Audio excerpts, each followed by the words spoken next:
tema a tratar en este caso es el de, lo hemos llamado logros y errores de las misiones militares en la lucha contra el terrorismo yihadista.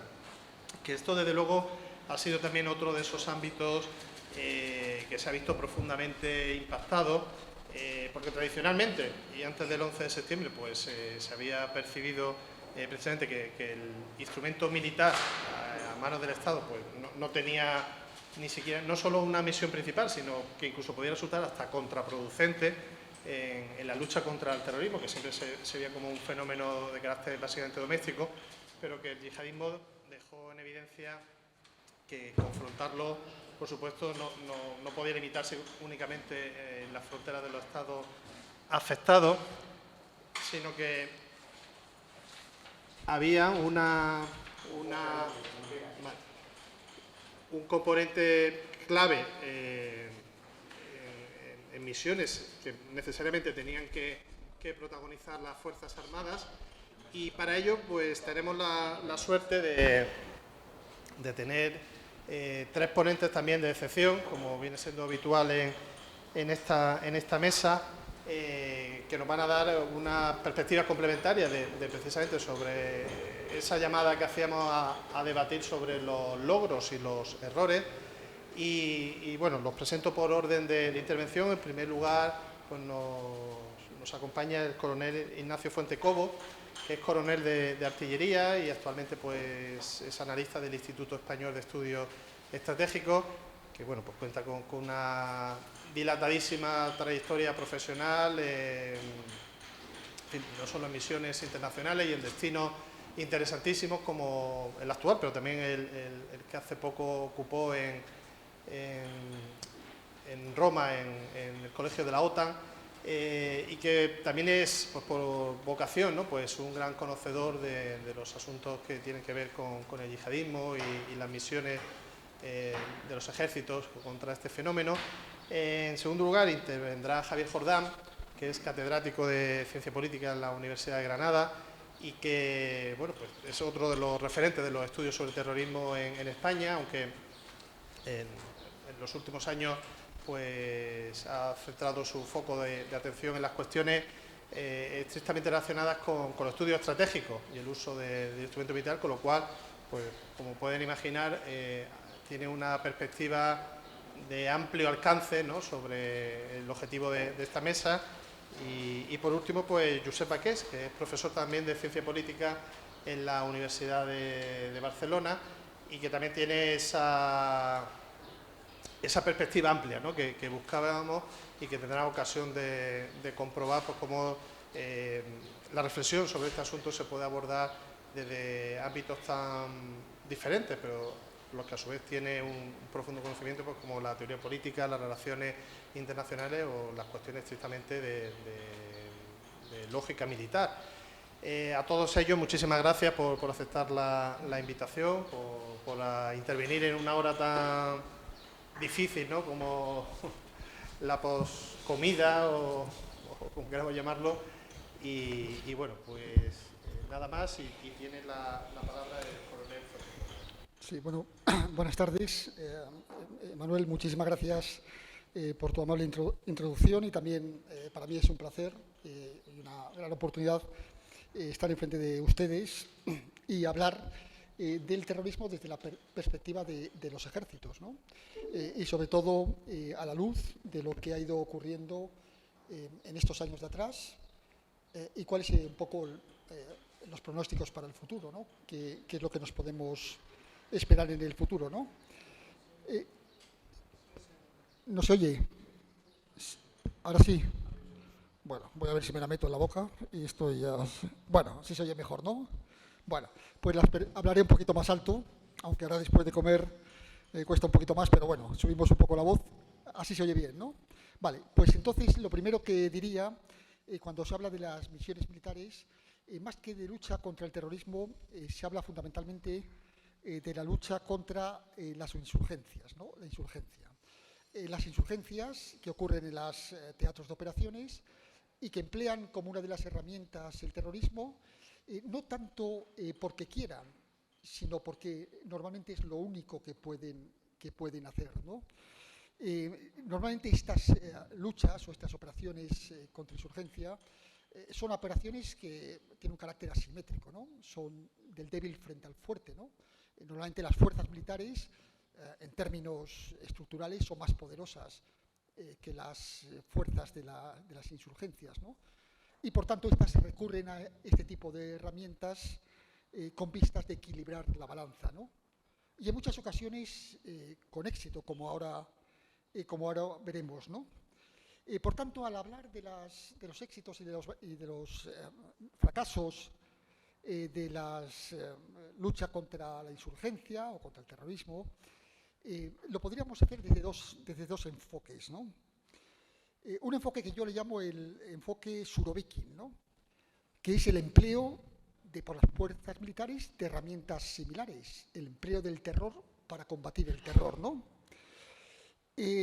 Esto no es muy propio de las fuerzas occidentales, pero eso no quiere decir que las fuerzas militares no lo hayan usado en numerosas ocasiones, ¿no? Quizá el caso más paradigmático, y lo explica muy bien Martin Van Crevel en un libro que escribió hace años y que se titulaba La transformación de la guerra, el hombre ponía un caso que era muy claro, que era lo que se conoció con la masacre de Hama. Hama era una ciudad en Siria que era el cuartel general de una insurgencia de los hermanos musulmanes en los años 60 contra el gobierno del presidente Hafez al-Assad. Y esta insurgencia había tenido cierto éxito en otros países, como por ejemplo en Egipto, donde habían incluso conseguido asesinar al presidente Anwar al-Sadat, ¿no? En el caso de Siria, el presidente Assad decidió utilizar las fuerzas militares a través de unas técnicas similares a las de los hermanos musulmanes. Y él se dio cuenta de que el cuartel general estaba en una ciudad que se llamaba Hama, ¿no? Y lo que hizo fue rodear la ciudad de Hama con el ejército, 7 brigadas, colocar los carros de combate y los cañones apuntando a la ciudad de Hama, y cuando estaban rodeándola, dijo, no, así no, más cerca, ¿no? Y bombardeó la ciudad. Se causó entre 5.000 y 20.000 muertos.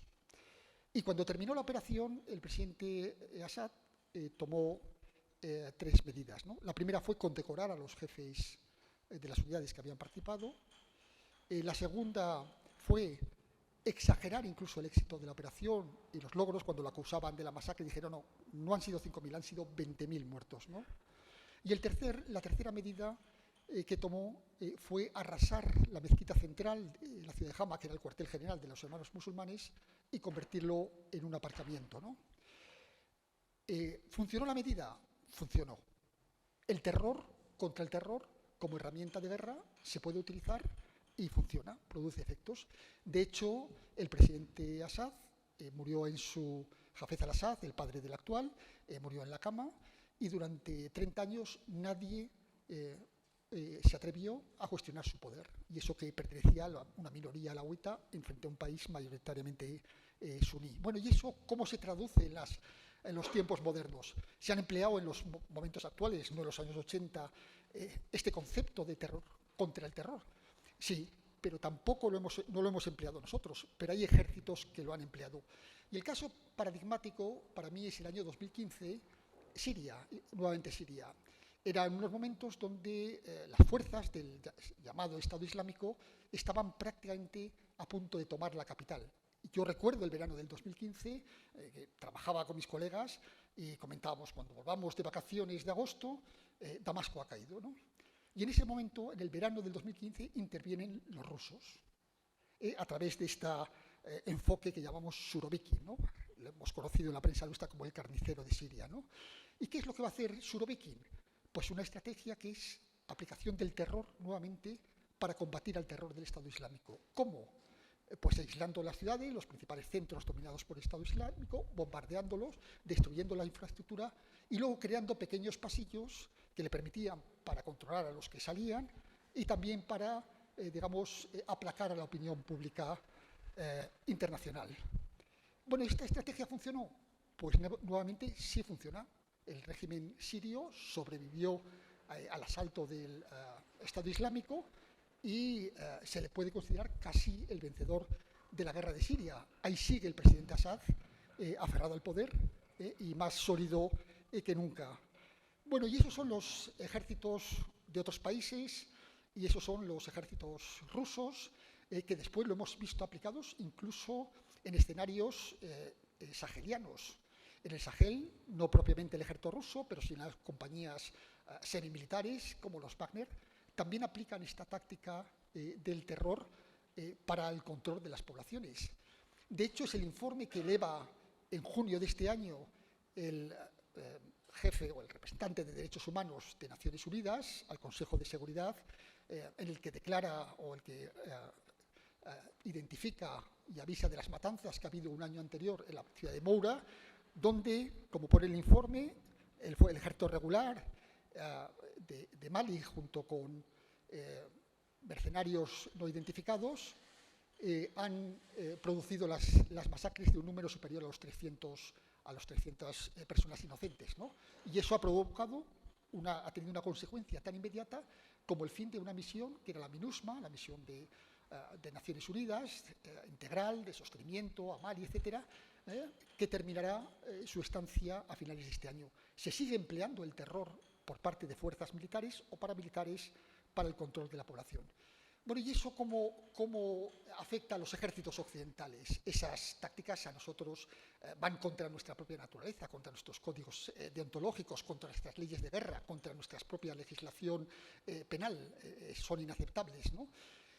Entonces, ¿qué quiere decir? ¿Que no se aplican este tipo de tácticas?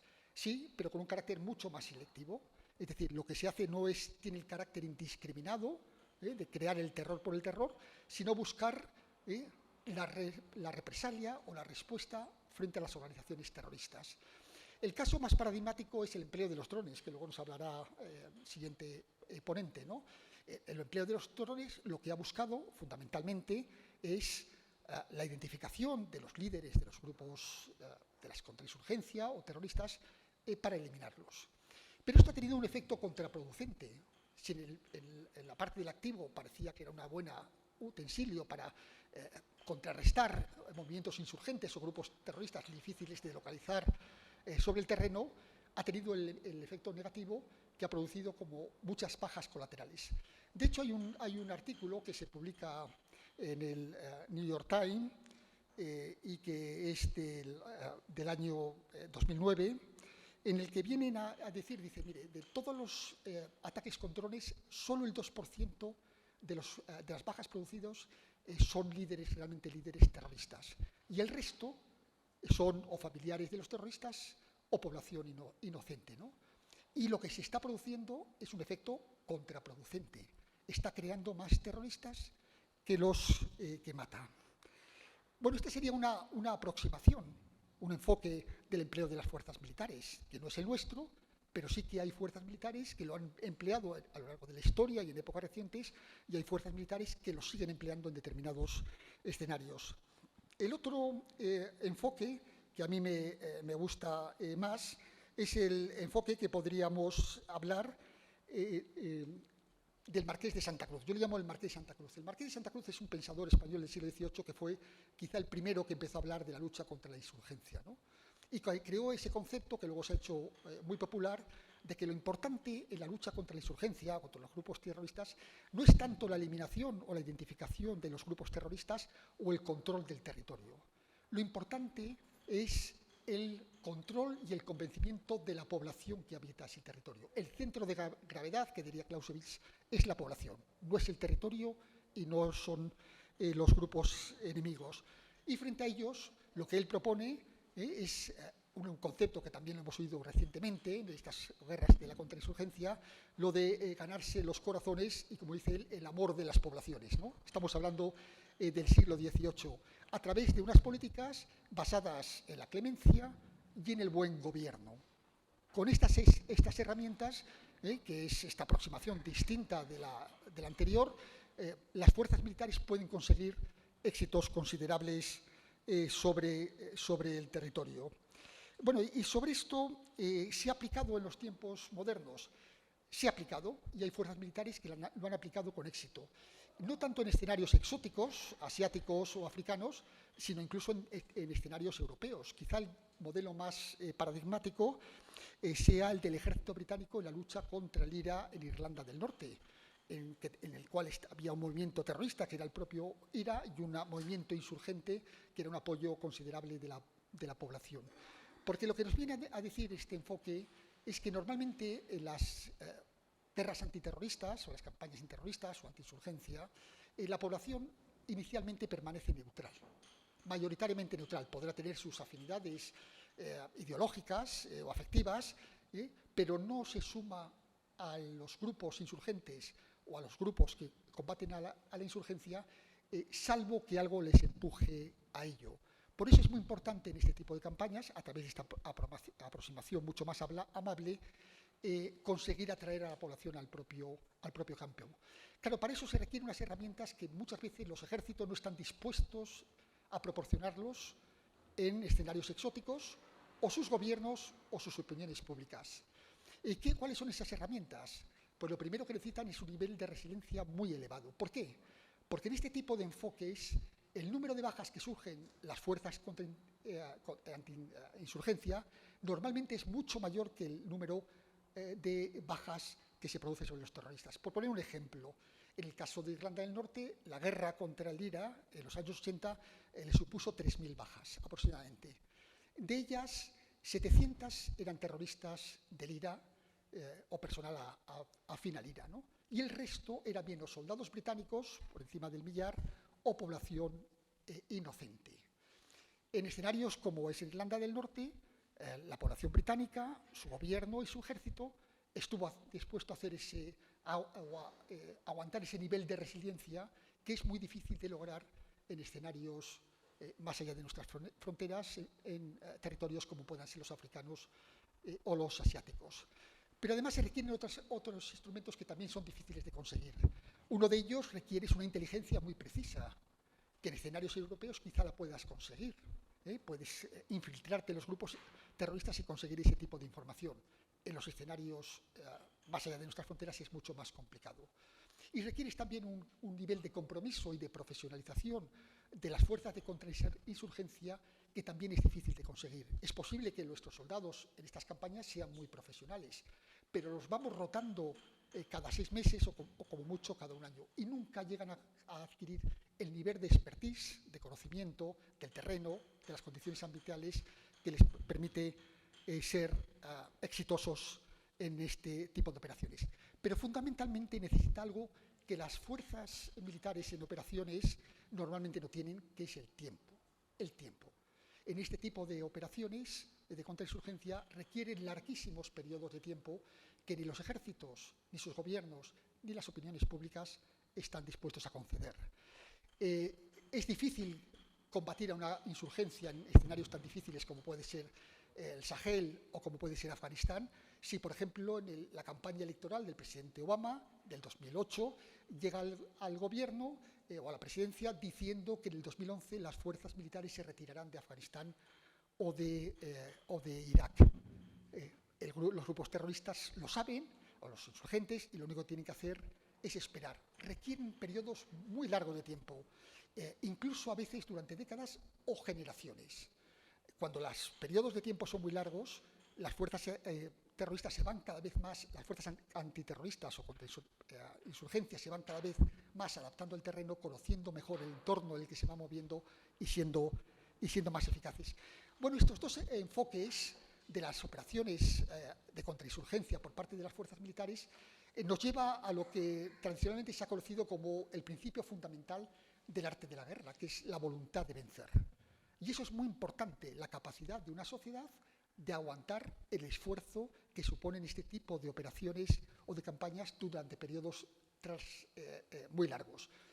En escenarios europeos, las sociedades, como ocurrió en el caso del Reino Unido, o incluso podríamos poner el caso de España, las sociedades, sus gobiernos, sus opiniones públicas están dispuestos a hacerlos. En territorios exóticos, en territorios más allá de nuestras fronteras, rara vez se aguanta este tipo de esfuerzos durante tiempos muy prolongados. De la guerra de Afganistán se llegó a decir, una opinión pública americana cansada, que era la guerra de un año repetida sistemáticamente durante 20 años. Cada año había una campaña nueva de lucha contra la insurgencia, hasta que al final la opinión pública dejó de creer en ese tipo de operaciones, abandonó a su gobierno y a sus fuerzas armadas, y el esfuerzo militar se derrumbó. Pero junto con la voluntad de vencer, y con esto voy ya yendo hacia el final, la guerra es más compleja y requiere también el respeto a otros principios fundamentales. Y principalmente casi todos los analistas añaden dos. El segundo principio es la libertad de acción, y normalmente las fuerzas que actúan en operaciones de contrainsurgencia han tenido limitaciones a la hora de operar.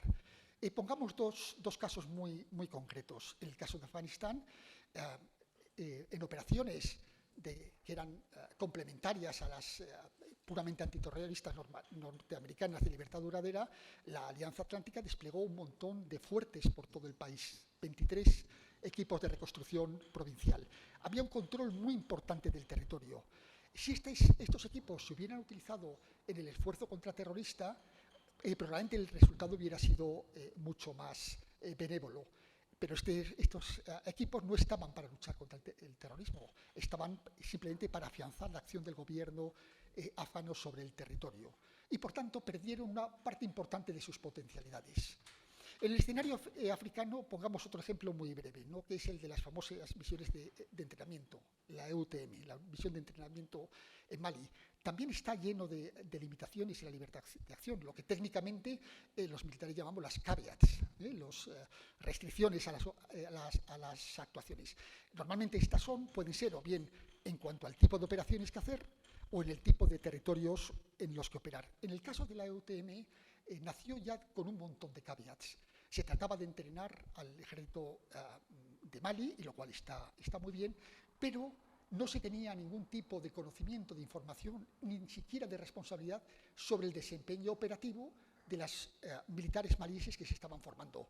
Tal como entraban en el centro de formación de Curicoro, salían, se entregaban al ejército maliense y a partir de ahí se perdía todo tipo de control del mismo. No había un feedback, una reevaluación. No sabíamos si esos reclutas ya entrenados por las fuerzas europeas, con todos nuestros valores y nuestros principios y nuestros procedimientos, realmente estaban sirviendo para luchar contra el terrorismo de Al-Qaeda o del Estado Islámico en Mali, o estaban haciendo lo contrario. Estaban utilizando esos conocimientos para transferirlos a los grupos terroristas y actuar contra el gobierno central.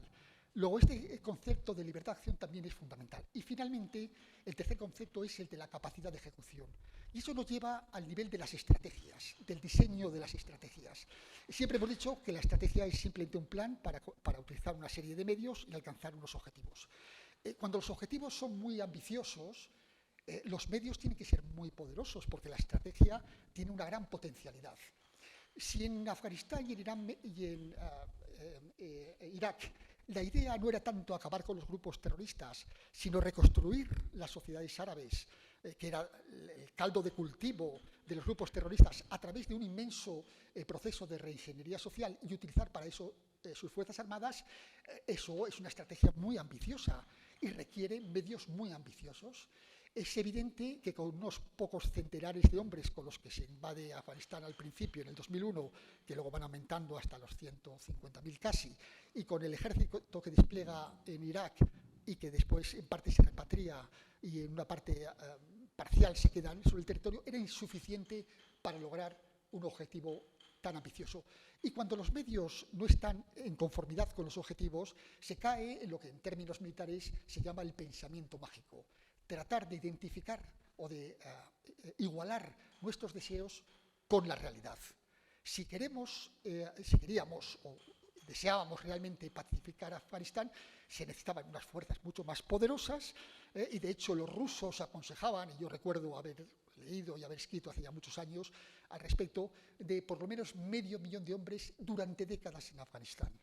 ¿Qué Estado, qué sociedad occidental aguanta eso? Pero lo mismo le pasa a los franceses con la Operación Barkhane en Mali. También está llena de pensamiento mágico. Si piensan que con 4.000 soldados de la Operación Barkhane van a controlar un territorio de 4 millones de kilómetros cuadrados, que va desde Kidal hasta Faya Largeau, de Kidal en el norte de Mali hasta Faya Largeau en el Chad, están muy equivocados. Es un soldado cada 100 kilómetros cuadrados, un soldado de aquí a Toledo. Eso es pensamiento mágico. Y al final estas operaciones que están basadas en el pensamiento mágico terminan fracasando. Al final, y con esto termino, la conclusión la saco leyendo a Lawrence de Arabia, que hizo sabía mucho de lucha contra la insurgencia porque la hizo, y decía que este tipo de operaciones se asemejan a tratar de comer la sopa con un cuchillo. Es muy difícil, no es imposible, pero es muy difícil, ¿no? Requiere mucho tiempo, requiere mucho esfuerzo, requiere mucha habilidad práctica. La realidad es que en las operaciones o las guerras contra la insurgencia o contra el terrorismo, como queramos llamarlo, ocurre igual que con las operaciones convencionales. Los principios fundamentales de la guerra, la voluntad de vencer, la libertad de acción y la capacidad de ejecución se mantienen, son inmutables, no varían con independencia de la modalidad de la guerra. Lo único que varía son los escenarios y las formas de aplicarlos. En aquellos lugares donde las fuerzas militares los han aplicado y se han adherido a los mismos, han triunfado. Y en aquellos lugares y escenarios donde no se han mantenido los principios de la guerra, o al menos alguno de ellos, estas operaciones han fracasado. Muchas gracias.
Muy bien, pues en primer lugar muchas gracias a los organizadores, a la Fundación de Víctimas de Terrorismo y al Centro de Memorial de Víctimas de Terrorismo y en particular al profesor Manuel Torres y a Jorge también Fernández por la gestión del viaje, la invitación. Yo voy a centrarme en un aspecto muy concreto del empleo de las Fuerzas Armadas contra el terrorismo, que realmente es la opción más extrema en el espectro de medidas a tomar en la lucha antiterrorista, que es el empleo de drones armados contra organizaciones terroristas. Esto es algo en lo que, en buena medida, innovó Estados Unidos, aunque no ha sido el único país que lo ha venido utilizando desde hace ya años.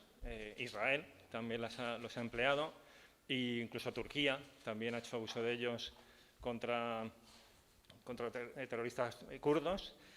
Y es algo que además está, digamos que llamado a perpetuarse, tanto en Estados Unidos, y es lo que me voy a centrar, como luego en otros países que con medios más asequibles que los que había hace 20 años, cuando empieza la campaña de ataques con drones, van a continuar. Es decir, un Bayraktar cuesta mucho menos de lo que costaba en su momento un Predator, es mucho menos sofisticado en ese sentido, o de lo que tiene ahora mismo Estados Unidos en su arsenal. Entonces, una primera idea, para así ir ordenando la presentación, es que Estados Unidos ha venido utilizando estos medios desde el año 2001 con esta finalidad, en la propia intervención de Afganistán. O sea, ya batió al jefe de operaciones militares de Al-Qaeda con un dron. Y genial, gracias. Y bueno, luego continuó. Esto funciona para moverlo. Vale. Perfecto, gracias. Luego continuó ampliando la campaña a Pakistán, año 2004, un poco para que nos vayamos situando. Posteriormente la extendió a Yemen, Somalia, durante un tiempo muy limitado a Libia y actualmente también está empleándolo en Siria. De hecho, en abril de este año acabó con un miembro de alto nivel del Daesh en aquel país. Tenemos más información sobre las campañas en Pakistán. Esta es la evolución que tuvo la campaña, que ya está como tal finalizada. No ha habido más ataques desde ese año. Podemos ver también esta presentación, que es algo transversal a las distintas administraciones y que, por tanto, hay esa vocación de continuidad. Termina Pakistán, pero no han terminado las otras. De hecho, cuando se produce el cambio de administración, porque quien empieza esta campaña es la administración Bush, y cuando se produce el cambio con la administración Obama, el primer año de la administración Obama hay más ataques con drones que en todos los años previos de las administraciones Bush, y al siguiente año hay más todavía que todos los años juntos seguidos. Y bueno, simplemente la terminó en Pakistán porque acabó como tal la campaña contra Al-Qaeda en aquel país. No obstante, por ejemplo, el año pasado, en estas fechas, en este mismo verano del año 2022, Estados Unidos acabó con Ayman Zawahiri, como todos sabemos, con un ataque con un dron, ¿no? Pero esa campaña se extendió posteriormente a Yemen y continuó también en Somalia, donde sí que ha habido un poco más de seguimiento, ¿no? Somalia se ha combinado con el empleo de operaciones especiales y con ataques aéreos con aviones tripulados. Bueno, esto es como presentación. Lo que planteo de entrada es que esto es algo que comenzó hace una veintena de años en Estados Unidos y que, para los que sean de ciencia política, se ha convertido en un past dependency de políticas públicas, es decir, la senda del camino. Es decir, es una inercia política, es algo que ya se ha, en cierto modo, institucionalizado como herramienta de lucha antiterrorista y que las diversas administraciones lo van continuando porque es una herramienta que tienen en su repertorio, ¿no? Además, en el caso de Estados Unidos, hay más motivos para pensar que esta campaña va a continuar. Y es que el empleo de drones pues ofrece ventajas desde el punto de vista operativo, y luego comentaré algo al respecto. Es decir, es un empleo de la fuerza con una baja firma militar, es decir, no hace falta un despliegue de miles de efectivos en un país prolongado en el tiempo y que además es aparatoso después de retirar, tanto en términos incluso logísticos, lo vimos en Afganistán, y sobre todo en términos políticos, porque puede dar la imagen de que nos hemos retirado sin unos resultados políticos tangibles y beneficiosos, ¿no? Por lo tanto, es una campaña de baja firma, eso lo hace atractivo en cuanto a esa continuidad. Además, Estados Unidos tiene el foco puesto desde hace unos cuantos años en el escenario de Asia-Pacífico, en la rivalidad de grandes potencias, en fin, otros temas que no tienen que ver exactamente con lo que estamos hablando ahora mismo, de lucha antiterrorista, que son los grandes temas de la agenda de defensa de Estados Unidos en la actualidad, y esto supone un empleo limitado de medios que no es una merma de esos recursos limitados para la competencia con grandes potencias. Es decir, seguir dedicando grandes cantidades de recursos a la lucha contra el terrorismo no es una opción, porque supondría una distracción estratégica para hacer frente a las amenazas de grandes potencias que se dan en el Asia-Pacífico o en Europa con el caso de Rusia. Bueno, eso también hace pensar que Estados Unidos va a mantener como tal esta política. Después está la cultura estratégica de Estados Unidos, es decir, la actitud y las actitudes de la opinión pública norteamericana hacia el empleo de la fuerza en el exterior, ¿vale? Lo que entendemos por cultura estratégica, al menos en el ámbito de los estudios estratégicos, según la definición de Alistair Johnson hace ya un montón de años. Bueno, pues en el caso de Estados Unidos, el empleo de drones armados ya es congruente, es aceptado por la cultura estratégica de la opinión pública norteamericana, sobre todo como alternativa al despliegue de grandes contingentes en guerras con un elevado número de bajas norteamericanas, como fueron en su momento Afganistán o Irak. Es decir, es una opción más aceptable, ¿no? Bueno, pues teniendo en cuenta que es una política que ya está consolidada en el caso de Estados Unidos, vamos a ver si ha sido efectiva desde el punto de vista de la lucha antiterrorista y qué objeciones se pueden plantear a esta opción como tal, ¿no?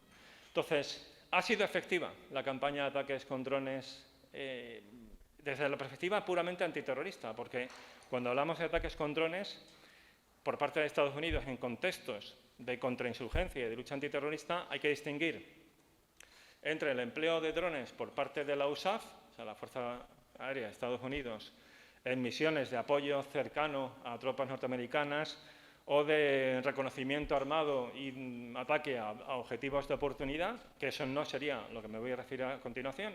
En el fondo, el dron está desempeñando un rol muy similar al que podría pues, jugar un helicóptero Apache o cualquier otro sistema tripulado. En eso no voy a entrar, en ese sentido ha habido cientos, miles de empleos de drones con esa finalidad en esos escenarios, sino que voy a ceñirme a la cuestión antiterrorista, es decir, el empleo de ataques con drones contra organizaciones terroristas, particularmente contra Al-Qaeda en los primeros años. Entonces, ¿ha sido efectiva?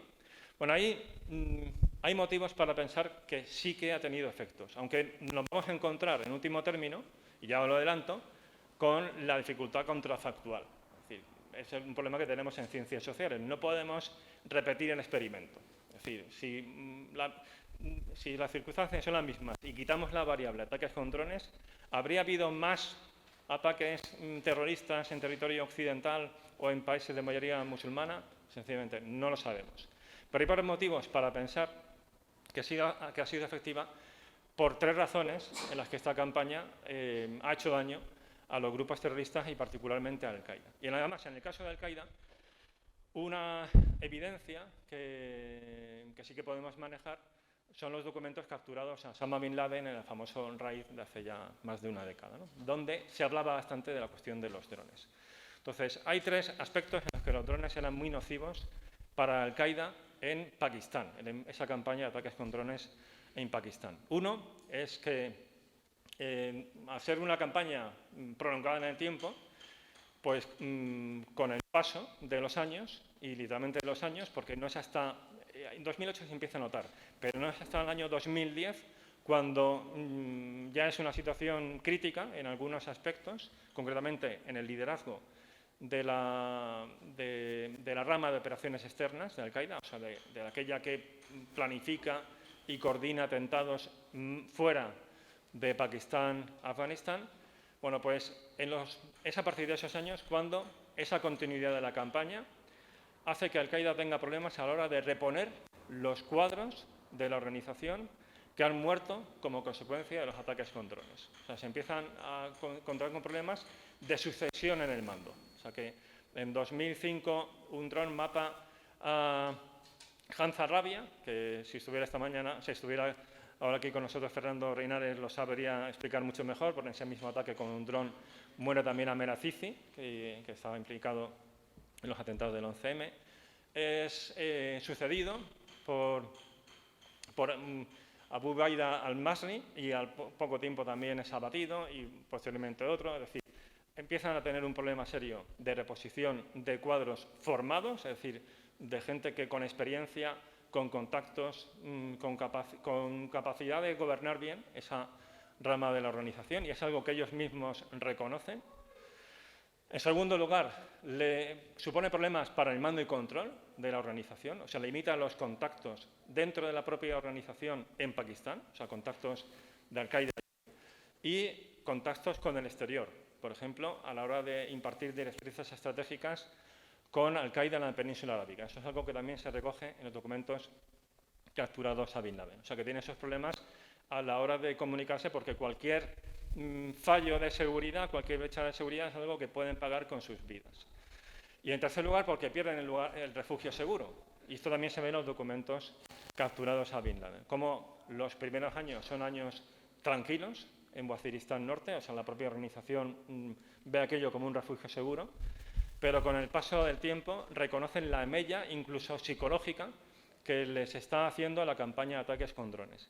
Por un lado, porque estos ataques son periódicos y saben que el riesgo de muerte es real, y en segundo lugar, porque es desquiciante el ruido de los drones, porque los escuchan, aunque no los ven, que saben que están ahí arriba y no tienen la seguridad, o sea, no saben si van a por ellos en ese momento concreto, ¿no?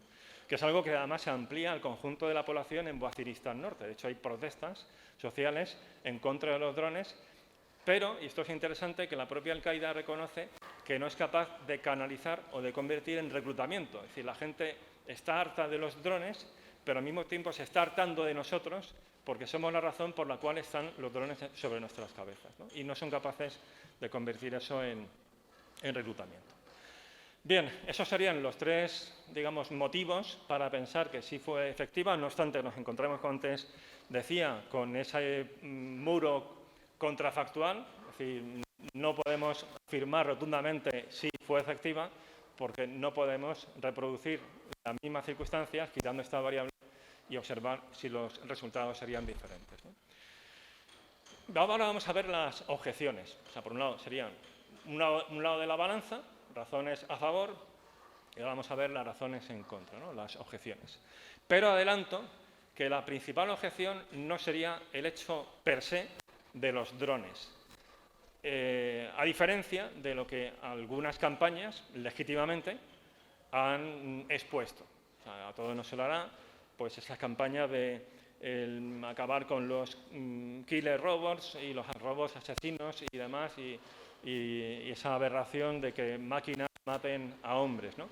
Bien, esa no sería la objeción principal, ¿no? O sea, las objeciones van por otro lado, porque realmente si decimos que sí, a pesar de las objeciones que voy a plantear a continuación, los drones son la herramienta, desde el punto de vista técnico, más adecuada para llevar a cabo esa campaña, por razones puramente tecnológicas, es decir, porque se puede emplear a distancia, es decir, no hace falta tener fuerza sobre el terreno, el adversario no tiene forma de contrarrestar, no se pone en riesgo la vida de ningún piloto, y eso no es una cuestión menor. Recordemos lo que le pasó a aquel piloto jordano que cayó en manos del Daesh, ¿no? O sea, en el sentido también no propias.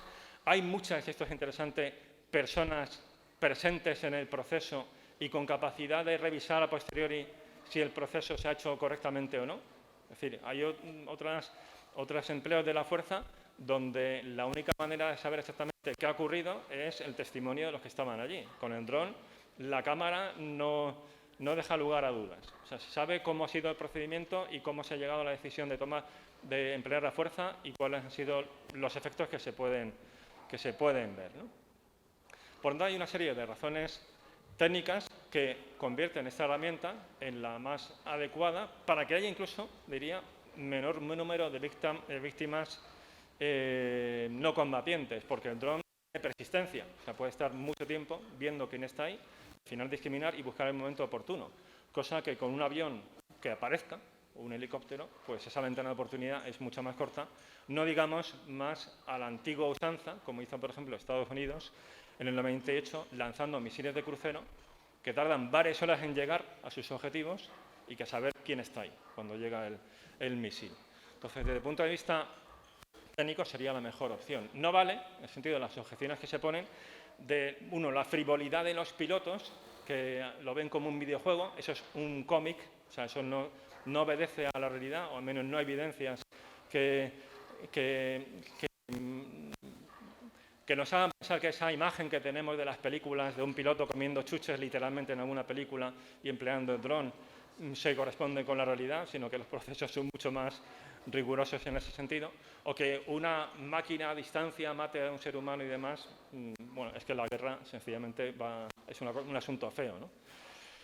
Y ya más, ya puestos a convertir en puristas, realmente el que mata a la persona no es el dron, sino que es el misil, que es otra máquina. Se ha disparado por un dron o se ha disparado por un helicóptero de ataque, como también se ha hecho en nuestros contextos, ¿no? Entonces, vamos a las tres principales objeciones que pueden plantear. Ya digo, no sería la cuestión técnica del dron, sino otras objeciones de más calado, ¿no? Uno sería el empleo de la fuerza en escenarios que no son de conflicto armado. O sea, es decir, sería una objeción de derecho internacional, y es una objeción que se plantea a Estados Unidos. Estados Unidos se justifica diciendo que, ciertamente, no está en una guerra en Yemen, no está en una guerra en Pakistán, pero que le protege el derecho a la legítima defensa, que ahí ellos lo vinculan en el sentido del derecho internacional, y que ellos sí que están en guerra contra Al-Qaeda y organizaciones asociadas. Eso es debate y objeto de debate de los especialistas en derecho internacional, porque esta opinión de Estados Unidos es muy contestada en el ámbito del derecho internacional. Como soy de ciencia política, evidentemente no voy a entrar ahí, pero sí que voy a hacer una mención por lo menos a lo que es mi campo, que es la legitimidad política. Y lo cierto es que Estados Unidos ha visto erosionada buena parte de su legitimidad política tras el 11S, uno, por la invasión de Irak y la pésima gestión encima de la posguerra de Irak y luego por la campaña de ataques con drones. Eso ha hecho mucho daño a la imagen política de Estados Unidos y al final la imagen política es importante también a la hora de influencia política, en mantener engrasada la relación con los aliados, también en materia, por ejemplo, de inteligencia o de antiterrorismo. Entonces, una primera objeción sería el empleo de la fuerza militar, o sea, de la fuerza armada, en escenarios que no son de guerra. ¿Vale? Y es una objeción, pues evidentemente, seria. Una segunda objeción tiene que ver, y esta es sustancial, con las víctimas civiles. ¿Cuál es el problema con la cuestión de las víctimas civiles no combatientes? Que sencillamente no sabemos el número exacto de muertos no combatientes provocados por los drones. O sea, no hay una fuente que ofrezca garantías suficientes para saberlo, o sea, para afirmar que este ha sido el número. Porque las fuentes que existen se basan, o sea, las fuentes abiertas que existen se basan en fuentes a su vez de prensa y a veces poner confianza en noticias de lugares recónditos es un salto de fe importante. Y luego porque además aunque de ahí se pueden extraer datos, la horquilla de datos, o sea, la horquilla de muertes civiles que se ofrece es sencillamente tan amplia que genera una enorme inseguridad. O sea, que cuando manejamos una horquilla de error del 50%, en algunos casos del 100%, es sencillamente que no tenemos ni idea de cuál es el número real de víctimas no combatientes, ¿no? Entonces, no obstante, de las principales fuentes, fuentes que cualquiera puede visitar, además de prensa, o sea, esa noticia que antes comentaba el coronel Fuentecobo, del New York Times, que suena un tanto ya exagerada, ¿no? O sea, que solamente el 10% hayan sido los combatientes, sería una campaña muy, muy disparatada. O sea, es que ni siquiera los bombardeos de la Segunda Guerra Mundial, que eran un auténtico desastre en cuanto a grado de acierto, tenían esa tasa de error, ¿no?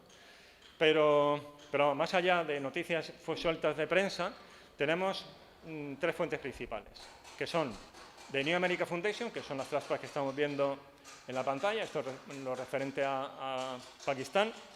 Lo pueden consultar, porque me imagino que no se verán bien los datos. Si se meten en la página web de New American Foundation, tienen ahí, muy bien, en los gráficos, el desglosado, incluso el acceso al link con la base de datos en bruto de los datos, ¿no?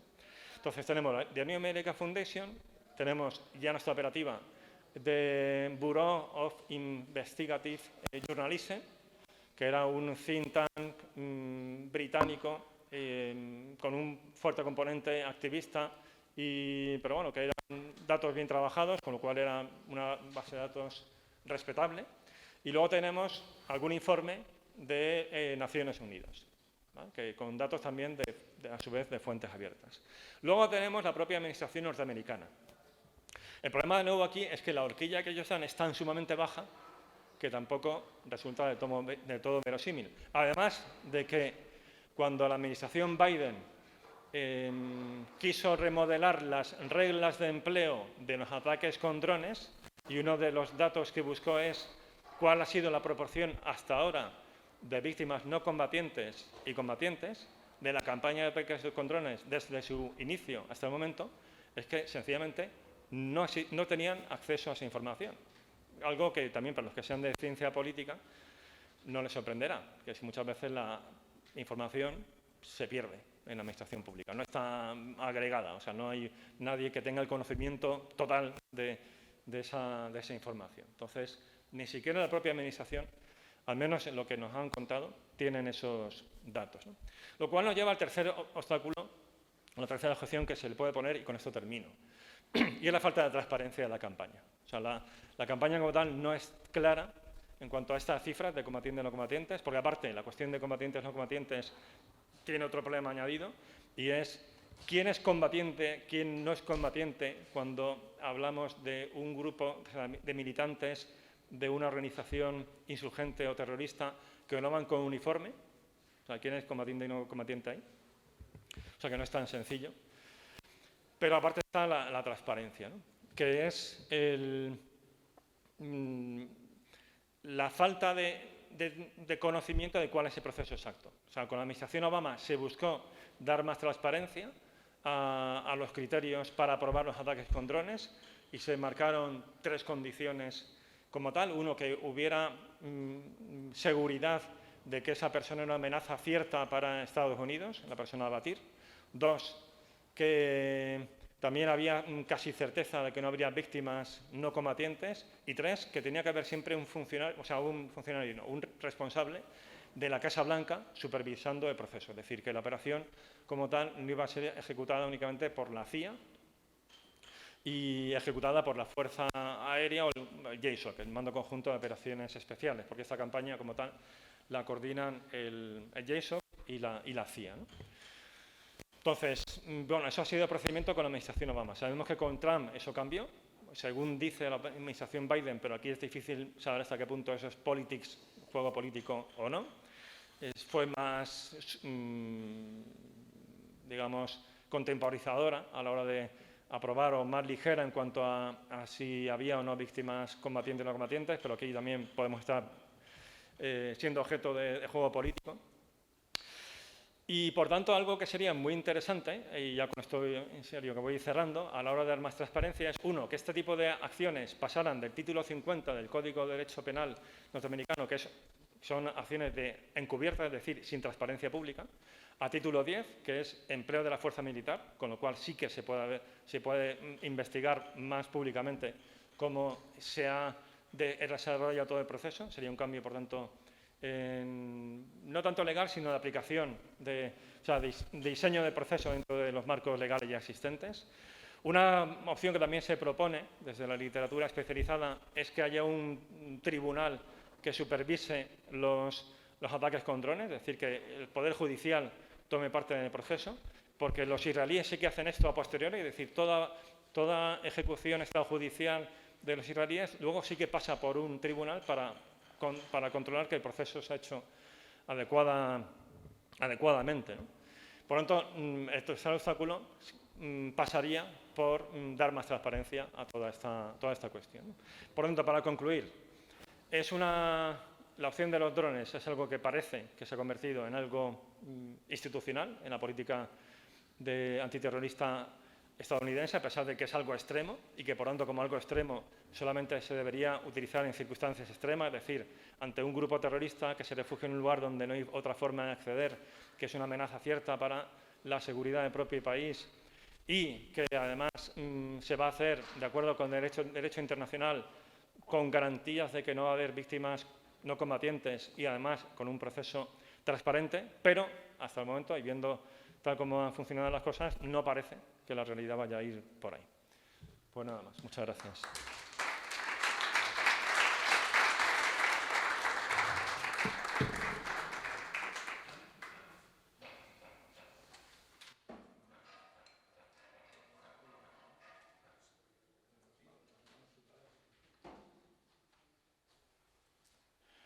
Bueno, pues buenas tardes.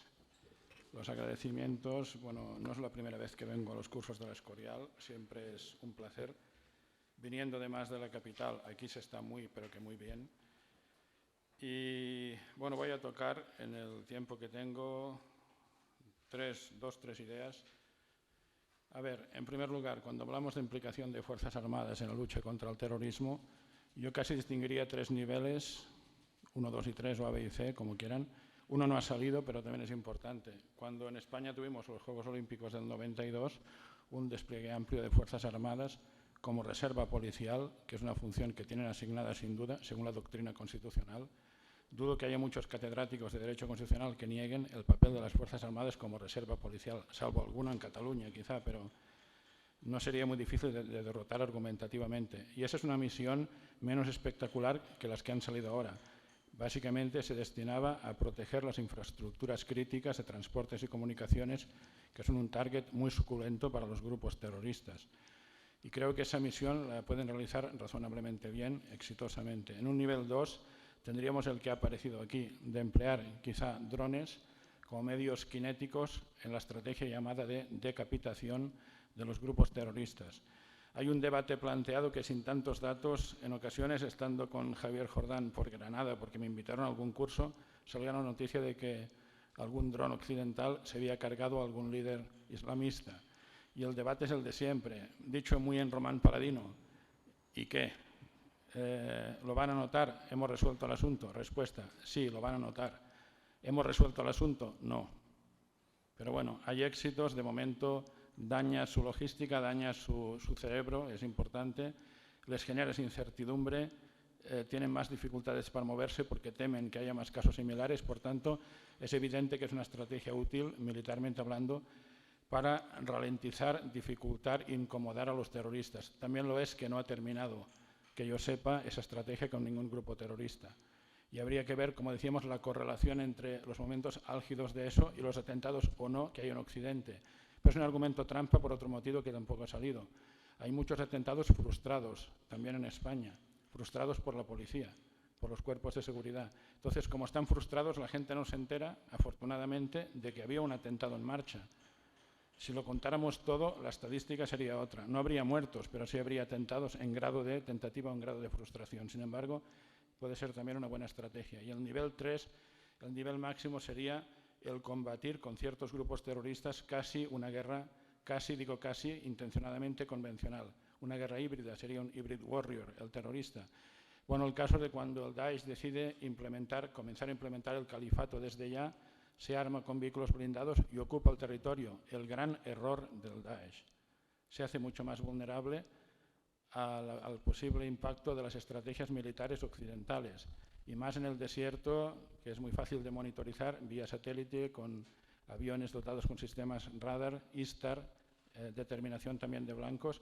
Fue el gran error del ISIS y las Fuerzas Armadas demostraron que estaban preparadas para causar un daño muy importante a los grupos terroristas a medida que estos aparentemente se hacen más fuertes. Su aparente fortaleza es su debilidad, es el principio del fin. Y conviene, y es interesante tener este abanico de opciones. He empezado por un ejemplo en que no hay ni atentados, pero hay que hacer despliegues para evitarlos. Se dice, esto es muy impopular en Occidente. No, es que, a ver, el Reino Unido en el Ulster, en Irlanda del Norte, llegó a suprimir la autonomía durante años.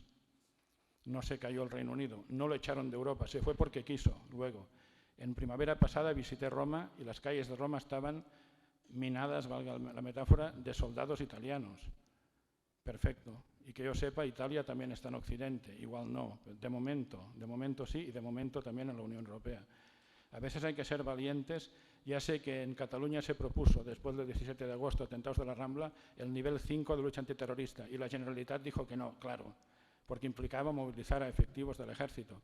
Entonces, como dijo que no, el gobierno dijo, uy, no sea que se vayan a enfadar. Bueno, pero se puede aplicar al nivel 5. Hay un buen argumento detrás. Lo entendería todo el mundo, menos 4 de los que mandan.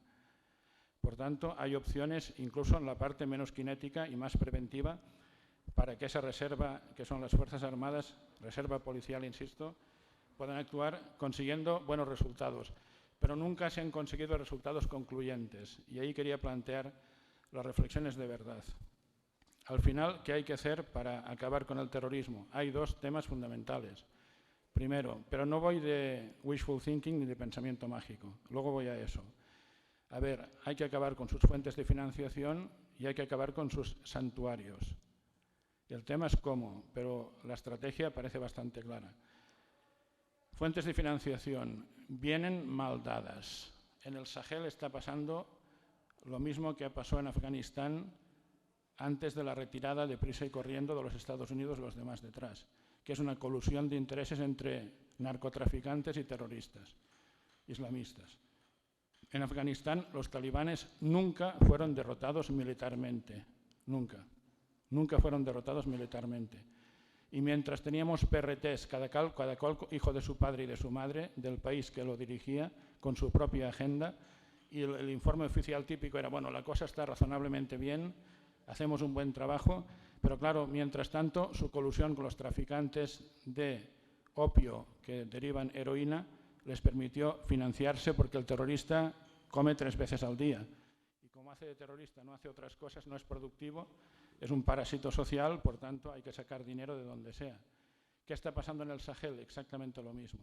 Ahí no es heroína, es cocaína que viene de Latinoamérica, de Perú y Colombia, desembarca en Burkina Faso y la ruta la tenemos perfectamente monitorizada. De Burkina Faso pasa a Mali, de Mali pasa a Níger y de Níger pasa a Sabha, que está en Libia, en la zona del Fezzan, y de la zona del Fezzan sube a Libia, que para eso es un estado fallido, gracias a que nos cargamos a Gaddafi, porque a todo eso hay que decir que somos muy inteligentes, ¿eh? Y en Irak nos cargamos a Saddam Hussein, que es el que ponía las cosas difíciles a los yihadistas de su país. Esto entre paréntesis, pero me parece relevante. Entonces están haciendo lo mismo que hicieron en Afganistán. Para cuando nos demos cuenta, tendremos grupos terroristas sobrefinanciados en el Sahel que subirán para arriba. No tardará demasiado en suceder esto. Claro, entonces el tema clave acaba siendo el último que planteaba. Hay que acabar con los estados santuario, que les permite hacer estos negocios ilícitos. Afganistán fue un caso, pero Burkina Faso, pero Mali, pero Agadez, que es la otra capital en Níger, y por supuesto Libia, corren el riesgo, y Chad, de acabar siendo lo mismo. Y aquí el tema es, ¿y qué estamos haciendo para acabar con los estados santuario? ¿Cuál es la política? Porque claro, el tema de la mesa redonda es errores y aciertos de las Fuerzas Armadas para combatir el terrorismo. Las Fuerzas Armadas son un instrumento del Estado y cumplen bien la función que se les asigna. La pregunta es, ¿se les asigna una función posible? ¿Qué hemos hecho en Afganistán? Yo todavía no lo tengo claro, pero sospecho que hemos intentado construir una democracia. ¡Qué barbaridad! ¡Qué barbaridad! Vamos construyendo democracias por el mundo y así queremos acabar con el terrorismo. ¿Qué broma es esta? Hay que construir un Estado. Afganistán no tenía un Estado viable. Un Estado, no una democracia, un Estado con su monopolio de la fuerza legítima. No, construimos democracia y venimos con el mensajito feminista, federalista, pero ¿qué me están contando? ¿Tiene claro cuál es su objetivo? No. Entonces, si no lo tiene claro, ¿cómo quiere cosechar éxitos? ¿Cómo? Nos hemos vuelto y el resultado es que los talibanes vuelven a mandar y ahora son la gran esperanza contra el terrorismo del Daesh. Son la gran esperanza contra el terrorismo del Daesh. Toda situación es susceptible de empeorar. Aliados como están con Rusia, por cierto, con acuerdos firmados con Rusia, los talibanes. Sí, sí, el objetivo era construir una democracia. ¿Pero de qué estamos hablando? Hay que construir un Estado, enfatizando su capacidad coercitiva. No, pero vamos construyendo democracia implantando los valores occidentales por doquier. No funciona. Se ríen de nosotros y vuelven a retomar la financiación ilícita y las armas que les han llevado a ser fuertes. Y volveremos a tener problemas hasta que alguien se dé cuenta de que el idealismo filosófico nos lleva a la ruina. Y es un tema de proyecto político, es un tema de estrategia, de líderes occidentales, de qué vamos a hacer por el mundo, de qué queremos hacer, de cuál es el objetivo. Y cuando se marque, las Fuerzas Armadas funcionarán bien. Pero el objetivo tiene que ser claro en función del fin perseguido. Y eso no está funcionando. La estrategia o la gran estrategia es errónea y lo volveremos a ver, desgraciadamente, en nuestras calles y plazas. Y ojalá me equivoque, pero no creo que tardemos mucho. Entonces nos miraremos al espejo y al ombligo y diremos, ¿qué hemos hecho mal esto? Hemos vuelto al punto de partida del año 2001 en Afganistán, pero pasaría igual en cualquier otro país. Hay un mal enfoque de base, hay un mal diagnóstico y una mala terapia. Construimos democracias, les damos libertades, derechos, feminismos, federalismos. ¿Saben ustedes que en muchos de esos países a la gente les dices democracia y no saben lo que es? Esta palabra viene del griego, ni siquiera forma parte de sus tradiciones. Pero aquí sí somos más papistas que el Papa. Y por tanto, las Fuerzas Armadas harán siempre, hemos puesto ejemplos, todos su función, lo harán bien, tienen instrumentos, están capacitadas, tienen la mentalidad adecuada. Pero a veces las llevamos a hacer un tipo de misión que está condenada al fracaso por un mal diseño de misión. Si hay un mal diseño de misión, yo puedo hacer 1000 cosas bien, puedo ganar 1000 batallitas y perder la guerra. Este es el tema que más me preocupa cuando hablamos de estas cuestiones. Hay que acabar con su economía, hay que acabar con sus estados santuario. pero desde luego igual no con las recetas que se suelen proponer desde la Comisión de Venecia. En septiembre me quieren escuchar en la Comisión de Venecia, me van a escuchar, va a ser divertido. Desde la Comisión de Venecia, desde la Unión Europea, desde Naciones Unidas, desde Open Society Foundation. ¿Qué me están contando?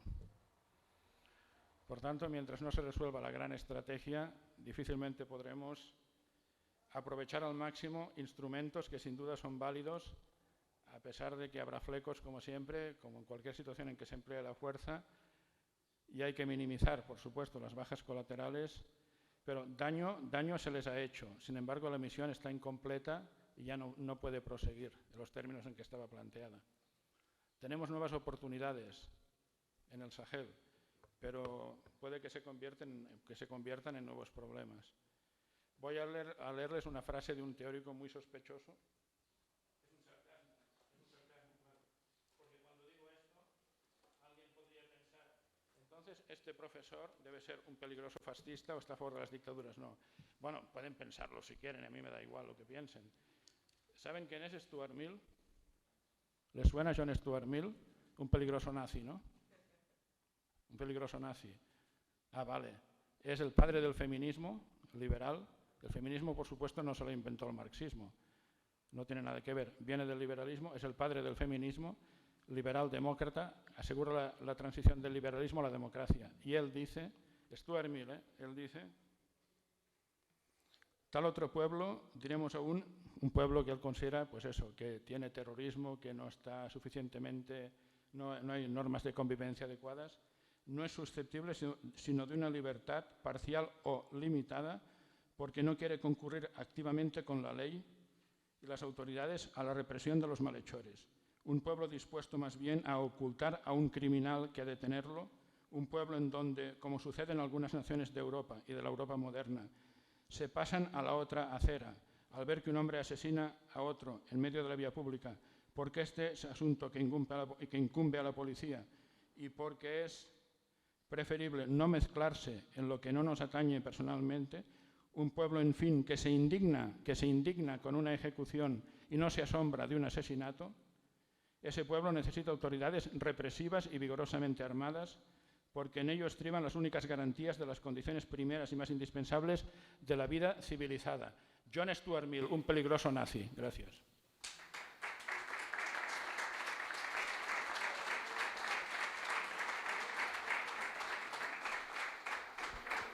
Bueno, pues muchísimas gracias a los tres por estas reflexiones y bueno, por estas provocaciones también ahora al coloquio, que yo les animo a que aprovechen pues para plantear las preguntas. Sí, pues tenemos aquí una primera cuestión.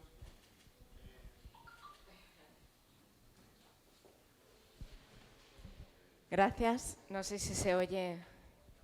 Bueno, en primer lugar quería darle las gracias por la ponencia que acaba de realizar. Yo soy comandante del Ejército de Tierra, con su permiso, mi coronel.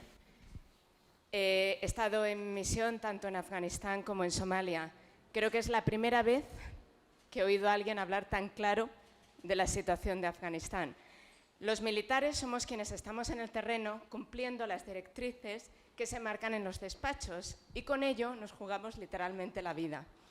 Entonces, muchas veces nos sentimos muy impotentes cuando vemos sobre el terreno que determinadas decisiones, como usted decía, ¿no?, de inteligentes que se han tomado en los despachos, luego no tienen la efectividad que se esperaría. El ministro de puesto de Afganistán era simplemente, el presidente de puesto de Afganistán simplemente era el alcalde de Kabul. El país no tenía ningún tipo de gobierno, entonces el que volvieran los talibanes al poder era simplemente cuestión de tiempo, porque efectivamente nunca se fueron, pero es que es la primera vez que lo escucho de un ponente. Con respecto a las misiones que estamos realizando en la Unión Europea, y al hilo de lo que el compañero ha preguntado esta mañana, que no le han contestado, efectivamente, la forma más eficaz de poder luchar contra el terrorismo yihadista es cortar sus fuentes de financiación. Esta mañana no sé cuál de los ponentes ha dicho que el crimen organizado no tenía nada que ver con el terrorismo. Eso no es cierto. Precisamente el terrorismo yihadista y el crimen organizado tienen una estrechísima línea roja. Por eso, escuchando al profesor Josep, estaba a punto de aplaudir mientras hablaba, cuando estaba comentando el hecho de por qué a los yihadistas les interesa Sudamérica, porque se están financiando con la droga de Colombia y Venezuela, que la están metiendo a través de África y sale por Libia, que ya nos hemos encargado de que sea un Estado fallido para que podamos realizar eso. Lo primero que tendríamos que hacer con el tema de cortar la financiación del terrorismo es prohibir la hawala. La hawala es el sistema supuestamente legal de transferencia de fondos, que es un sistema tradicional islámico que es aceptado, pero que sin embargo la diáspora somalí lo utiliza desde Suecia para blanquear los fondos procedentes del terrorismo internacional. Y eso permite que países como Dubái sean tan ricos como son en la actualidad, porque son los principales blanqueadores de los fondos que vienen del terrorismo internacional a través del sistema de la hawala. La hawala no cumple ninguna de las convenciones internacionales, tiene un montón de resoluciones en contra de Naciones Unidas y, sin embargo, este sistema completamente opaco de transferencia de fondos lo estamos permitiendo. Entonces, si no cortamos sus fuentes de financiación, jamás vamos a cortar el tema del terrorismo internacional. Por tanto, como decía el profesor Josep, ¿qué hacemos los militares en ese campo? No podemos hacer nada. Cuando estaba en Somalia, era testigo cómo fondos de la Unión Europea iban a parar a milicias acusadas de genocidio en Darfur, milicias que a su vez forman parte de la European Union Training Mission. O sea, son personas que, por supuesto, distan mucho de un Estado democrático y de comportamientos democráticos y, sin embargo, los estamos financiando para que luchen contra la inmigración ilegal, que, por cierto, hoy por hoy el tráfico de seres humanos es la principal fuente de financiación de los terroristas internacionales. Y para acabar, esto nos va a afectar en España, porque España e Italia somos los principales receptores de la inmigración ilegal. Que no nos olvidemos, estas pobres personas son víctimas de los traficantes de seres humanos, que actualmente es ISIS actuando en el Sahel. Por supuesto, ISIS no ha sido derrotado y simplemente ha cambiado su eje de acción de Siria a ser ahora el que domina todo el tráfico de la cocaína, de las armas y sobre todo de los seres humanos en el Sahel. Así es que creo que ahí nos sentimos muy impotentes los que trabajamos en el terreno y mientras no se tomen medidas para cortar su financiación, pues no vamos a poder hacer nada. Muchas gracias.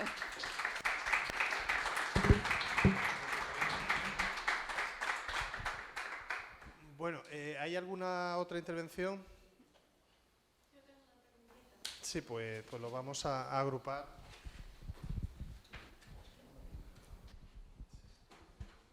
Perdón, solamente quería preguntar qué ocurrió en 2006 para que un dron matara a tantos civiles y ningún militante, por lo visto en la gráfica que se presenta en la televisión.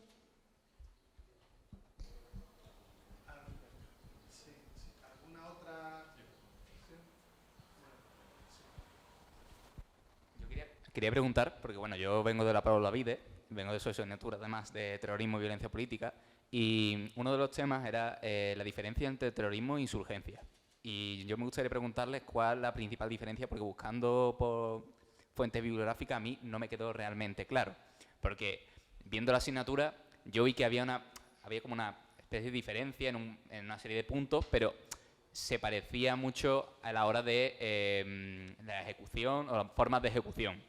Pero claro, yo lo que observé es que había, parecer, una especie como de trasfondo distinto entre el terrorismo y la insurgencia, como que daban más a la épica de la insurgencia porque eran como un colectivo que luchaba contra los que ocupaban el país, como por ejemplo las antiguas colonias inglesas o españolas. Entonces, pues quería preguntarle porque usted se ha referido a insurgencias y terrorismo y no me ha quedado a mí, no sé si hay alguna diferencia o realmente son lo mismo.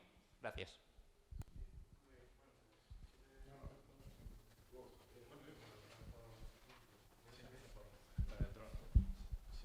Bien. Sí, bueno, los años 2006, esto es Pakistán, ¿no? O sea, son los primeros años de la campaña de ataques con drones. Y algo que explica eso es la falta de inteligencia para alimentar el targeting, o sea, la selección de objetivos.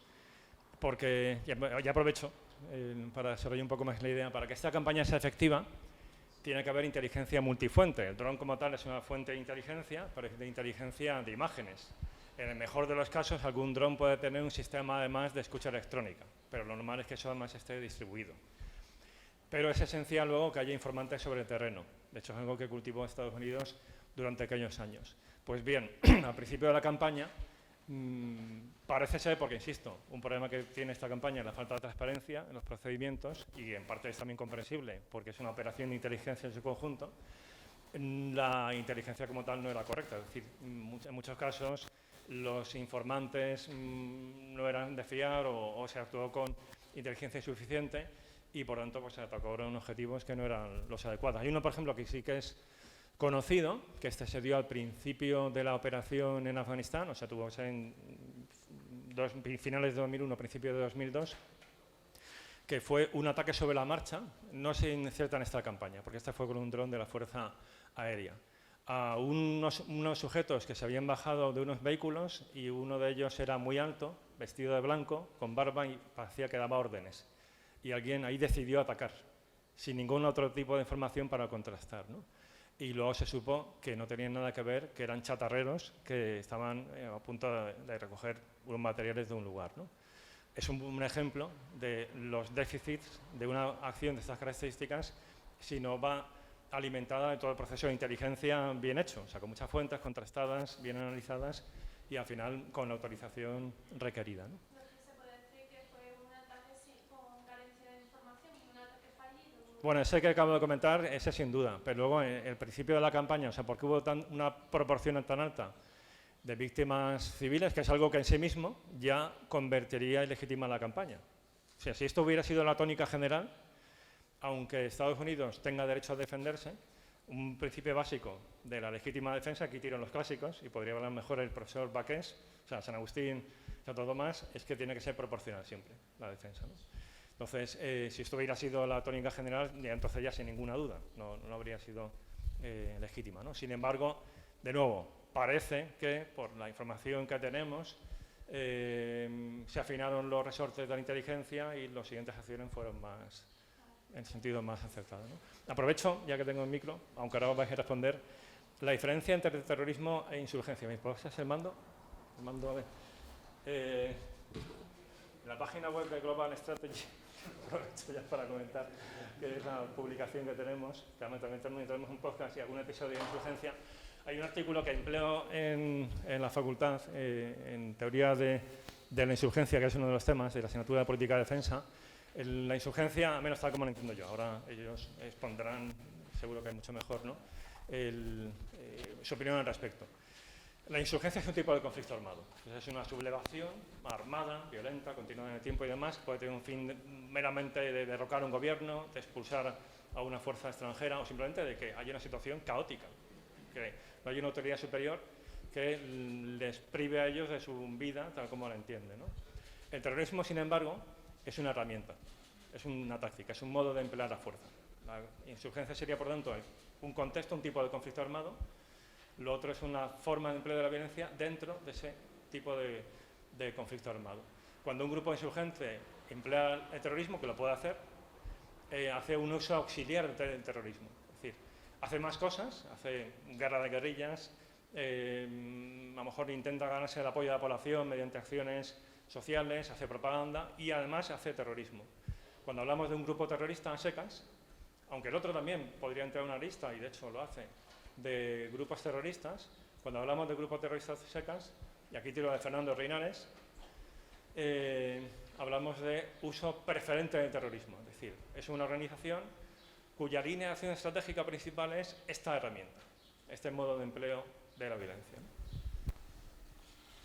Bueno, después de oír a un profesor de ciencia política me queda poco que decir, ¿no? Yo, sobre el tema de terrorismo, que no hay una definición universal sobre el mismo, a mí quizá la que más me gusta es la de Michael Batzer, ¿no? Que escribió un libro que se titula Guerras justas y guerras injustas, una aproximación moral al concepto de la guerra, ¿no? y hay un capítulo que habla del terrorismo, ¿no? Y lo define como el uso indiscriminado de la violencia contra inocentes, contra personas inocentes, ¿no? Y yo creo que ese concepto de indiscriminado e inocentes es lo que define claramente al terrorismo, ¿no? De tal forma que cuando se aplica en conflictos armados, los grupos que lo aplican, con toda su amplitud, pierde la legitimidad, ¿no? Aunque su causa sea justa. Cuando utilizan violencia indiscriminada contra población inocente, pierde la legitimidad. En cuanto a la insurgencia, como ha dicho el profesor Javier Jordán, y yo estoy de acuerdo, se trata más bien de un procedimiento, una forma de hacer la guerra, ¿no? Que puede incluir o no el terrorismo, ¿no? Y además es un concepto de la guerra asimétrica del débil frente al fuerte. Cuando tú eres más débil, utiliza las herramientas que tienes para compensar la ventaja del fuerte, ¿no? Y eso es lo que hacen los grupos insurgentes, ¿no? David Kilcullen, que es uno de los padres del concepto de contrainsurgencia moderna, hablaba de los grupos contrainsurgentes como si fueran niños, ¿no? Dice, el niño se defiende utilizando lo que tiene a mano, no porque quiera, sino porque es lo único que tiene. En la contrainsurgencia utilizan lo mismo, lo que tienen a mano para compensar la ventaja del adversario. A veces es el terrorismo, pero otras muchas veces es otros procedimientos. Sí, bueno, me sale la vena didáctica del profe, inevitable. Seguro que sabes distinguir el café con leche de la leche manchada. Pues es eso. Es decir, claro, al final, como ha dicho Javier más técnicamente, el terrorismo es una herramienta, puede ser una estrategia. Entonces, lo que pasa es que correctamente tú ves grupos insurgentes que en un momento determinado dan el salto y aplican una lógica terrorista. Ya, pero ¿qué domina? ¿El café o la leche? ¿Qué domina? Porque yo pongo un ejemplo más extremo. Cuando la RAF británica, que parece que los británicos sean ahora la antorcha de la moralidad en Europa, ya les vale también a los de Albión, cuando revienta Dresde con bombas incendiarias, ¿qué es eso? Ya, pero no es la tónica normal de los británicos. En general se comportaron bien en la guerra, caballerosamente, con sus prisioneros de guerra. Pero cuando revientan Dresde con bombas incendiarias, eso es terrorismo. Hiroshima y Nagasaki, ¿qué es? Otro país que cree en reglas y que, por tanto, no haría nada incorrecto nunca, Estados Unidos. Otra antorcha moral del mundo. Hiroshima y Nagasaki, con Japón derrotado. Ya, pero había que arrodillarlo. Bueno, ¿eso cómo se llama? Pero es coherente con lo que hemos dicho. Al final estás vulnerando el jus in bello, que sería el derecho en la guerra, y por tanto estás convirtiendo en ilegítima. Esto es Santo Tomás. Una guerra justa puede convertirse en injusta por injusticia sobrevenida, por exceso de codicia o de crueldad. Traducido, por vulnerar el principio de proporcionalidad o de discriminación de los no combatientes. Pero lo que te pasa es tan sencillo como es café con leche o leche manchada. Porque evidentemente, te he puesto el ejemplo de una guerra convencional, Segunda Guerra Mundial, tiene un tic terrorista y tiene tics de guerra híbrida. Antulio Echeverría, un crack en estos temas, dice, todas las guerras son híbridas. Él luego rectifica, lo dice para provocarnos. No, la Segunda Guerra Mundial es una guerra convencional, pero hay episodios híbridos. ¿Qué son los partisanos? ¿Qué es el papel de la mafia siciliana apoyando a los aliados? ¿Por qué? Porque Mussolini era el líder que más combatió a la mafia siciliana. Por tanto, por eso se pusieron a favor de los Estados Unidos. Y Estados Unidos, como efecto colateral, restauró a la mafia. Como efecto colateral, claro, tenía que ganar la guerra. Ya, pero es leche manchada o café con leche. Es lógico que veas que la base es insurgente, pero se le pueden cruzar los cables y al terrorismo. Y a un ejército convencional alguna vez también. He puesto dos ejemplos. Pero sabemos que es una guerra convencional, la Segunda Guerra Mundial. No es una guerra terrorista ni es una guerra híbrida. Pero hay una pincelada híbrida, o 3 o 4 o 7 pinceladas híbridas y alguna de terrorismo. Dresde, Hiroshima y Nagasaki. Bueno, no pasa nada. Los ingredientes son los mismos, la dosis es la que te confirma que te estás bebiendo. Muy bien. Bueno, yo la verdad que no sé si entrar también en el debate, porque yo creo que no soy profesor tuyo, ¿no? O sea, entonces hablaré con el que se encargó de la asignatura cuando lo dejé, porque uno de los objetivos, claro, era diferenciar terrorismo de insurgencia. Aunque entiendo perfectamente que haya esa confusión, porque de hecho a veces lo empleamos de manera indistinta, ¿no? Y por eso también se puede generar ese equívoco, ¿no?, de que parece que la financiación no es importante. Pues claro, depende si está hablando de terrorismo o está hablando de insurgencia. Si estamos hablando de insurgencia, por supuesto. Si estamos hablando de terrorismo, no necesariamente.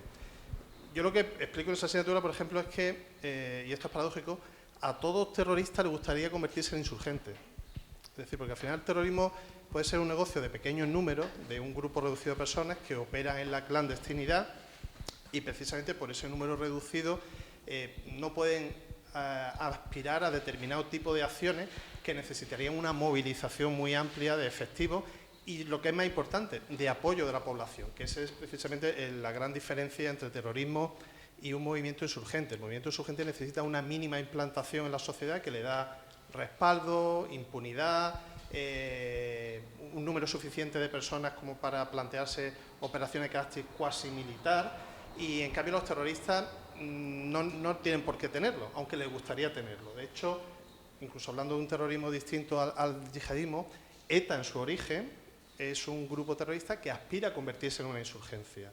En los años 70 utiliza esa lógica maoísta de acción, reacción, acción, con el objetivo de llevar a cabo atentados terroristas que provocasen una respuesta indiscriminada del régimen franquista y terminasen movilizando a la población a favor de ETA, con el objetivo de, en una fase posterior, porque aquello se convirtiese en una lucha insurgente del pueblo vasco contra el Estado español. Lo que pasa es que afortunadamente no lo logra, ¿no? Por eso, es decir, esa diferenciación entre terrorismo e insurgencia hay que hacerlo, aunque es cierto que hay insurgencias de inspiración yihadista y que pueden recurrir al terrorismo en paralelo a ese tipo de acciones que son de carácter cuasi militar o guerrilleras, ¿no? Pero bueno, esto al final a veces la economía del lenguaje hace que utilicemos indistintamente unos términos u otros y puede provocar esos equívocos. Si... Un poco más. Bueno, no, porque vamos a complicarlo, sí, jurídicamente. Un insurgente que lleve un brazalete y armas a la vista, si es capturado o si entra en combate, merece el tratamiento de un combatiente. Pero un insurgente sin armas a la vista y sin brazalete es un terrorista. Para el derecho internacional humanitario. Es un terrorista. Yo tengo una pregunta con la insurgencia a raíz también de la Universidad de Sevilla. Sí. Pero yo la estudié ahora en el dinámico. Es una pregunta polémica. ¿Jamás que se considera un insurgente? Depende de quién lo considere, claro. Aquí, no, la respuesta es intencionada. Algún grupo terrorista se ha caído de la lista con la guerra de Ucrania. Hay terroristas del Daesh combatiendo al lado de Zelensky. Bueno, esto es un hecho. Luego, habrá que cuantificar cuántos son, habrá que ver si actúan por su cuenta y riesgo, si hay directrices. El Daesh oficialmente ha dicho que es una guerra entre cruzados, que no quiere saber nada. Pero ha tirado de las orejas a Kadyrov. Y lo demás también lo sabemos. No, aquí entra el juego de, ¿y este argumento es científico o no? ¿De verdad te crees que solo es por el método o que es por el método que se clasifica así? Hay una lucha de legitimidades por escuelas y demás. Y esto acaba siendo un poco lo mismo. Que, por cierto, en el País Vasco tenías toda la razón. Es que el año 63 es el año clave para que ETA se eche al monte definitivamente. Traducen al castellano Los condenados de la tierra, de Frantz Fanon, leen Vasconia, de Federico Krutwig, y Madariaga escribe La insurrección en Euskadi, aunque Acción, Reacción, Acción es de Kropotkin, 1880. Luego Mao lo copia. Es una técnica del anarquista Kropotkin, anarcocomunista, escrita ya en 1880 y que la aplica ETA en el País Vasco. Por tanto, razón de más. Habrá café y habrá leche, pero es la dosis, al final la dosis te llevará a saber cuando lo cates si estás más cerca de la leche manchada del café con leche, porque los vasos comunicantes son muy claros, incluso jurídicamente hay vasos comunicantes, como hemos visto ahora, ¿no? Y lo demás depende mucho de la situación internacional y, bueno, podrían ser considerados como grupos terroristas, pero ¿y qué es Hezbollah? Todavía más complicado. Entonces, Hezbollah es una ONG, Hezbollah. Wagner también, son ONGs. Pero claro, hacen las tareas que el gobierno de turno es incapaz de hacer, en el Líbano claramente. Bueno, lo consideraremos terrorismo en la medida que dé mucho la lata a Occidente. Y en la medida en que no fuere así, o se llegue a algún tipo de acuerdo, se caería de la lista inmediatamente y serían insurgentes patriotas libaneses. Aquí entramos en temas muy de politiqueo. Yo creo que son terroristas, pero yo no hago las listas. Y las listas se hacen con criterios nada académicos y nada científicos, de oportunidad política. Y eso también es importante saberlo, o tenerlo claro.